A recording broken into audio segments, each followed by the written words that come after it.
Hello students, welcome once again. Today we are going to discuss the applications of flotation, that is on the page number 37. So as we know that we are discussing the first of all density. So first just we are retake it that is density equal to mass per unit volume. So density is equal to mass per unit volume, and what is the principle of flotation. हमने पढ़ा हुआ है कि principle of flotation क्या है कि अगर if the density of the substance is greater than the density of the liquid may be water, you can say that water because we have enough quantity, that is water. So if the density of the substance greater than the density of the liquid, then it will be sink, then the solid will sink in the water. But if the density of the solid less than the density of the liquid, then it will be float on the surface of water. तो ये float करेगी water के surface पे. Just you have to note down that कि what density का ही खेल है सारा कि if the density of substance greater than density of liquid sink होगी substance. If the density of solid less than the density of the liquid then it will start floating on the surface of the water. And the density depends upon the mass and volume, as I told you before that. As we know that mass is a constant quantity, it could not be changed, but volume can be changed. So volume change हो सकता है body का. अगर ये ज़्यादा होगा तो density कम होगी. If the volume of the substance decreases then the density will be increases. So volume increase होगा तो डेंसिटी डिक्रीज होगी, वॉल्यूम डिक्रीज होगा तो डेंसिटी इंक्रीज हो जाएगी. So this is the effect of the volume on the density. Also we know that density of water, as we know that density of water is equal to 1000 kilogram per meter cube, or in other units only 1 gram per centimeter cube. So these are the densities of the water in the different units. So as we did, first of all we have one application related with the ice. You know that when you are immerse some ice cubes into the water, then what will be happen? Ice cubes start floating on the surface of the water because the density of the ice, that is the density of the ice is equal to 920 kilogram per meter cube. And as we know, the density of water is 1000 kilogram per meter. So what is going on? Density of ice is less than the density of the water. So what will be happen? Then ice will start floating on the surface of the water. So ice की density कम होने के कारण वो water की surface पे क्या है float करेगी. बिकॉज का आइस जो होती है, as you know that ice हमारी जो सॉलिड फॉर्म में होती है, but water as we know that in the liquid form. So in just due to less density of the ice than that of the water, so that is why it start floating on the surface of water. One more thing, जो big masses होते हैं ना, इनके big masses of और huge masses of ice के, उनको हम बोलते हैं iceberg.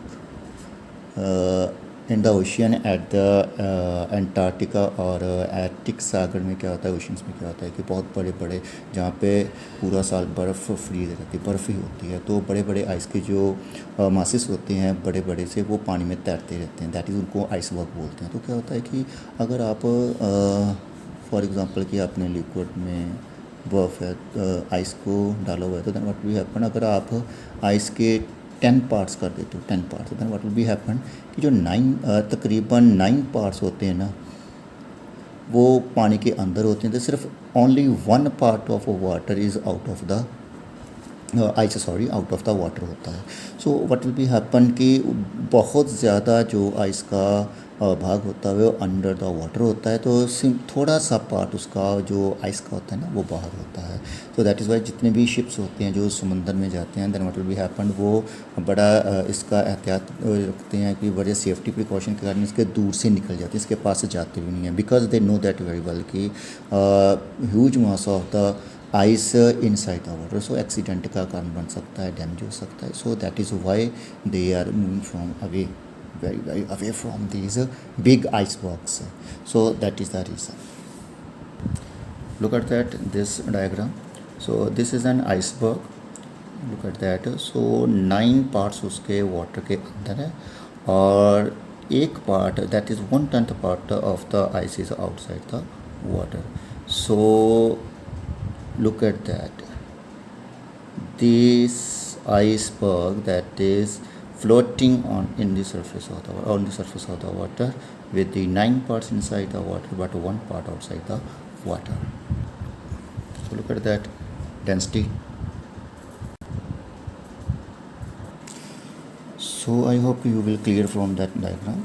Though, so the second application we are discussing about the iron. So iron की जो डेंसिटी होती है, density of iron is greater than that of density of water. That is as we know that we have the liquid as a water. As we know that density of the iron is 7,800 kilogram per metre cube, which is much greater than that of the 1000 kilogram per meter cube of the water. So what is going on? If we have the iron nail or iron needle, it sink in the water, but a ship which is made from the iron, steel and other things, it float on the water.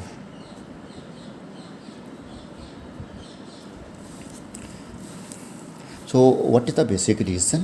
As we know that density equal to mass per unit volume. तो what is going on कि जो iron nail का volume होता है वो कम होता है than that of the mass of the iron. So that is why उसकी जो डेंसिटी हो जाती है वो वाटर की डेंसिटी से ज़्यादा हो जाती है, जो हमने एक्जैक्टली यहाँ पे लिखा है. If the we are talking about the nail और needle of the iron, for example if we have the needle of mass 10 gram and its volume is 2 centimeter cube, then the density will be equal to, that is mass per unit volume, that is 10 by 2, then it will be 5 gram per centimeter cube.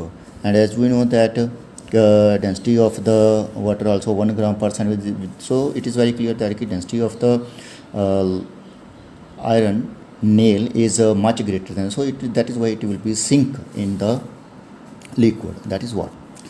So ship के case में क्या होता है कि जो affective volume होता है, as we know that कि शिप जो स्पेशली डिज़ाइन किए जाते हैं because it's number of area, that is large area is hollow inside within. So जो वॉल्यूम ऑफ आयरन शिप का होता है दैट इज़ वो आयरन शिप में मीन्स कि वॉल्यूम ऑफ आयरन भी आएगा, वॉल्यूम ऑफ एयर भी आएगा एंड प्लास्टिक यूज़ होती है, स्टील यूज़ होती है, number of things from which the ship is made. That so that is why it is called the effective volume. It is not, we are not talking about the only the iron, but the large portion of the ship is made from the iron. So that is why we are just talking about that is the iron ship.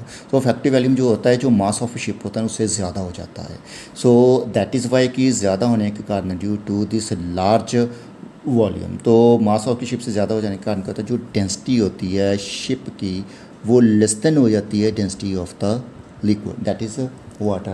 So that is why it start floating on the surface of the water.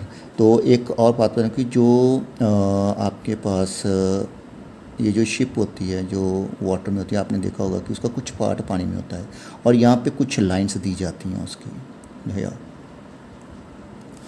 सो इनको हम प्लिमसोल line बोलते हैं, प्लिमसोल line, प्लिमसल भी बोल देते हो, प्लिमसोल line, जो कि प्रोटेक्शन मेजरमेंट के लिए दी जाती है कि उसके कारण में पता चल जाए कि वो जो शिप है वो कितना लोड उस पर हम लाद सकते हैं, कि उसको कितना लोड कर सकते हैं. कि ज़्यादा लोड करके तो कैसा होगा कि जैसे जैसे आप इसमें लोड डालोगे then what will be happen, it start sinking in the water because उसका मास इंक्रीज़ होना शुरू हो जाता है इस शिप का. As I told you that कि वॉल्यूम ज़्यादा होने के कारण मास के तो डेंसिटी उसकी कम हो जाती है. एज वी नो दैट कि वॉल्यूम बढ़ेगा तो डेंसिटी कम होगी, सो मास उसका इंक्रीज़ होना शुरू होगा because we are placing the load on the in the ship. So ये जो प्लम लाइन्स होती हैं इसको हम प्लिमसोल लाइन बोलते हैं, लोड लाइन्स भी बोल देते हैं. तो वो सेफ्टी मेजरमेंट के लिए होती है कि कितना लोड आप उसमें रख सकते हो. अगर ज़्यादा होगा तो ये ज़्यादा सिंक होना शुरू हो जाएगा, तो मास इंक्रीज होने के कारण तो इसका डेंसिटी जो शिप की टोटल अफेक्टिव डेंसिटी वो इंक्रीज़ होनी शुरू हो जाएगी. Then it will be start sinking in the water. So this is the for the protective measurements के लिए प्लिम्सल लाइंस होती हैं, इसके दी जाती हैं. So next is the we have the submarine. So a submarine can increase or decrease its effective density as compared to the density of the seawater. According to the submarine may sink or may float on the seawater. So what is happen? Look at that. Here are the compressed air cylinders given in the submarine. Blast tanks होते हैं इसमें and compressed air cylinder here like that. So ये propeller होता है जो इसको आगे और पीछे मूव करवाने के लिए यूज़ किया जाता है. सो व्हाट इज़ गोइंग ऑन कि इसमें एयर भरी होती है कंप्रेस्ड फॉर्म में, इसको कंप्रेस किया जाता है. जैसे हमारे घर में एलपीजी के सिलेंडर होते हैं उसमें एलपीजी गैस को कंप्रेस किया जाता है तो फिर उसमें भरा जाता है. तो जब भी हम एयर को कंप्रेस करते हैं वो लिक्विड फॉर्म में चली जाती है, लेकिन ज़्यादा कंप्रेस नहीं किया होता. I look at that. These are called the plus tanks और इनको हम बैलेंस टैंक भी बोलते हैं, balance tank. So what is happen, what is going on कि when the balance tanks are filled with water, look at that. जब इनको हम वाटर से भर देते हैं then what will be happen कि वाटर की डेंसिटी एयर से ज़्यादा होती है, तो टोटल जो डेंसिटी होती है वो सबमरीन की, जब हम इसमें वाटर को भर देते हैं then what will be happen इसकी टोटल अफेक्टिव डेंसिटी इंक्रीज़ हो जाती है. सो जो डेंसिटी ऑफ सबमरीन इंक्रीज़ हो जाती है that is greater than the density of the water, it start sinking in the water. और अगर हम सबमरीन को that is submarine, if the submarine has to be surface then जो compressed air होती है ना, ये जो होती है तो इसको इसमें से जो एयर होती है blown in the ballast tank, उनको प्लास्ट टैंक में भर देते हैं. Then what will be happen कि वाटर उसमें बाहर निकल जाता है और इसमें भर जाती है air. Then what will be happen तो अफेक्टिव डेंसिटी, अब एयर आ गई पानी की जगह, तो अफेक्टिव डेंसिटी जो सबमरीन की होती है that will B decreases from the density of the liquid, तो ये ऊपर आ जाती है, तो फ्लोट करना स्टार्ट ये बाहर आ जाती है. So this is the working of the submarine. और there is another example of fish. Fish has air bladder, हम इसको स्विम ब्लैडर भी बोलते हैं. In her body when it sucks air in bladder its effective density becomes less and it start floats over the water. When it forces the air out from its bladder its average density becomes more and it sink in the water. So same case as we discussed in the submarine. तो इसमें एक air bladder होता है जिसको हम swim bladder बोलते हैं fish के लिए, तो वो अपनी सारी एनर्जी वेस्ट नहीं करती ऊपर या नीचे जाने के लिए वाटर में. सो जब वो अपने ब्लैडर में हवा को भर लेती है then what will be happen कि उसकी जो अफेक्टिव डेंसिटी होती है फ़िश की that will be less than that the density of the liquid that start rising in the water, up side में जाना शुरू कर देती है. Then it start floating on the surface of the water. और अगर वो नीचे जाना चाहिए then what will be happened वो उस एयर ब्लैडर में से एयर को बाहर निकाल it expel the air outside into the water. Then what will be happened कि इफेक्टिव जो डेंसिटी होती है अब फिश की वो इंक्रीज़ हो जाती है then that of the density of sea water. Then it start sinking in the water. Look in this diagram in figure, look at that, this is the air bladder, look at that, this white color. So इसके साथ में kidney, swim bladder दी लिखा हुआ है उन्होंने, spinal cord है. हाँ, one more thing है कि जो एयर ब्लैडर होता है वो बोनी फिशेस में होता है, दूसरी फिश में जिसमें बोन्स नहीं होती देन उनमें ये एयर जो हमारे पास ब्लैडर होता है इनके फिश में तो उनमें नहीं होगा. So it is only in the bony fishes जिनमें बोन्स होती हैं उनमें ही होगा. So it helps to move up and down without using their fins. तो बिना स्विम किए जो फिश होती है वो अप एंड डाउन मूव कर सकती है with the help of this swim bladder. The next is in inverter batteries. Acid battery hydrometer is used to check the density of acid solution. A hydrometer works on the principle of flotation. Again, this is one of the example of the flotation. The hydrometer हमारे पास जो घर में batteries होती है if आपने कभी देखा होगा कि जो बैटरी में एसिडिटी का लेवल चेक करता हूँ कि कितना एसिड है और कितना का पानी है उसमें, then they are using the hydrometer. तो काफ़ी हद तक वो लैक्टोमीटर जैसा ही होता है. I will show you a diagram. So look in this diagram, this is the hydrometer. तो यहाँ पे एक जो रबर का बल्ब रहता है और इसको ये जो होता है लास्ट में भी इसको हम रबर ब्लैडर बोल सकते हो, रबर का बल्ब भी बोल देते हैं इसको, रबर बल्ब को बोलते हैं इसको. और लुक एट दैट कि यहाँ पे एक ग्लास की ट्यूब होती है इसके सेंटर में और बिल्कुल इसके अंदर एक और ट्यूब होती है जिसमें कुछ मार्किंग लिखी होती है, कुछ मार्क्स लिखे होते हैं। सो इसको क्या करते हैं कि इसको लेके पूरा एसिड में डिप कर देते हैं बैटरी में। देन आफ्टर दैट उसको हम जब प्रेस करते हैं इस ब्लैडर को, then what will be happen, तो वो eyes that acid will start rising in this hydrometer and it will start floating. इसको हम ये फ्लोट करती है अंदर इसके, तो वो एसिड इसके अंदर तक जाता है। Then what will be happen, वो स्टार्ट राइजिंग, इसका लेवल भी राइज होगा, इसमें अंदर फ्लोट करती है। तो इसमें कुछ मार्किंग होती हैं, जिस भी मार्किंग के साथ वो टच करती है एसिड का जो भी लेवल हो, जो भी मार्किंग को इंडिकेट करता है, तो उससे हमें पता चलता है कि हमारी जो बैटरीज होती है इन्वर्टर की, कि उसमें जो एसिड का लेवल है वो कम है या ज़्यादा है।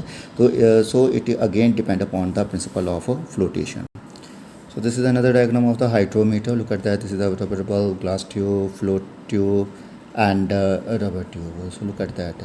This tube will start float when you press this rubber bulb. Then the acid will, जो ये यहाँ पे रबर ट्यूब होती है, हम इसको पूरा डिप कर देते हैं एसिड के अंदर। तो इसके थ्रू एसिड जो अप जाएगा, जैसे आपके पास वो सिंपल से वो होते हैं हमारे। So the another is a lactometer. It is designed to measure the purity of milk by measuring density. So this is the diagram of the lactometer. Look at that. Okay, we will explain how we can use it to measure to check the purity of the milk with the help of lactometer. So this is the lactometer. Look at that. This is called the handle. This is the stem. This is the mercury or lead shards, that is the gravity bulb. Also you can say that this is called the floating bulb. So इस पे look at that कि इस पे कुछ marking दी है, कुछ marks दिए हुए हैं। I am trying to show that, या look at that. So 1.045, 1.046, 1.030, 1.020, 1.010, 1.000. So what is this?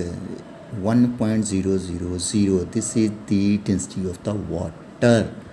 अगर आपके पास प्योर मिल्क है, if you have the pure milk, then it will indicate the density of the milk is 1.045. As we know that milk is much denser than that of the water. So what happen, इसको लेते हैं और milk में छोड़ देते हैं, dip कर देते हैं। तो ये जो हमारा मर्करी का बल्ब होता है, तो mercury is much heavier than that of the water. तो इसको पूरा वर्टिकल पोजीशन में उस लिक्विड में वर्टिकल अपवर्ड स्टैंड करने में हेल्प करता है। तो बिल्कुल वो उसको डाल देते हैं वाटर में, मिल्क में, तो वो वर्टिकल डायरेक्शन में बिल्कुल एडजस्ट हो जाता है। Then what will be happen, तो क्या होता है कि जो भी लेवल होगा मिल्क का, वो इसके साथ इंडिकेशन देगा। फॉर एग्जांपल कि आपने इसको इसमें डिप कर दिया, तो मिल्क का यहाँ तक, ये उसमें यहाँ तक डिप कर रहा है मिल्क में, टू कर दैट हियर, यहाँ तक डिप कर रहा है। तो अगर तो इट मीन्स कि 1.045 का वो सिग्नल दे रहा है, तो इट मीन्स कि जो मिल्क है वो बिल्कुल प्योर है। Look at that, we have some examples. If the reading shows 1.045 then the milk is pure. If the reading shows 1.030, then the 25% water is mixed with the milk. So mean to say water is mixed with the milk. And if it is 1.020, then 50% of water is mixed with the milk. And if it shows 1.010, then the 75% of water is mixed with the milk. So again I am repeating, अगर आप इसको उसमें tip करते हो तो ये float कर start कर देगा उस मिल्क में। इफ़ द मिल्क का जो लेवल होगा अगर यहाँ तक आता है 1.013, यहाँ तक वो जैसे कह सकते हैं कि हम जो हमारा लैक्टोमीटर है तो उसमें डूब गया है, लेकिन कहाँ तक, यहाँ तक 1.0130 तक। Then what means the meaning of that? So this is our reading from the milk. So 1.030, then 25% water is mixed with the milk. जैसे जैसे इसका लेवल, लुक एट दैट, यहाँ तक ये मार्किंग डिक्रीज़ हो रही है, तो जो मिल्क है ज़्यादा प्योर नहीं है, उसमें बहुत सा वाटर मिक्स किया हुआ है। ये अगर यहाँ तक तो पूरा वाटर ही होगा, फिर तो मिल्क रह ही नहीं गया, जस्ट कलर उसका होगा।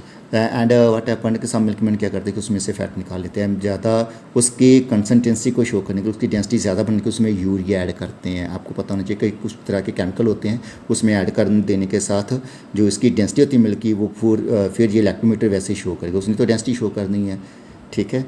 So with this you can check the purity of the milk. So number example around us which are on the basis of flotation of the principle of the flotation. Airship होते हैं, balloon होते हैं। Balloon की एक example है आपके पास, जो balloon होते हैं उसमें हाइड्रोजन और हीलियम गैस भरी होती है। सो हाइड्रोजन और हीलियम दोनों की डेंसिटी जो होती है that is much less than that of the density of the air. So it start rising, that is वो फ्लोट करते हैं, एक तरह के स्विम करते हैं एयर में, तो वो ऊपर की तरफ जाते हैं only due to the less density. उनका वॉल्यूम ज़्यादा होता है उसके टोटल मास से, तो उनकी डेंसिटी बहुत बहुत बहुत कम हो जाती है than that of the density of the air. So I hope कि यू विल बेटर अंडरस्टैंड कि what is happen. I am just want to tell you that कि डेंसिटी जो है हमारी मास और वॉल्यूम पे डिपेंड करती है। Mass and volume, again I am repeating, mass को हम चेंज नहीं कर सकते but volume can be weighted under the different condition. Temperature का भी इफेक्ट होता है इस वॉल्यूम के ऊपर।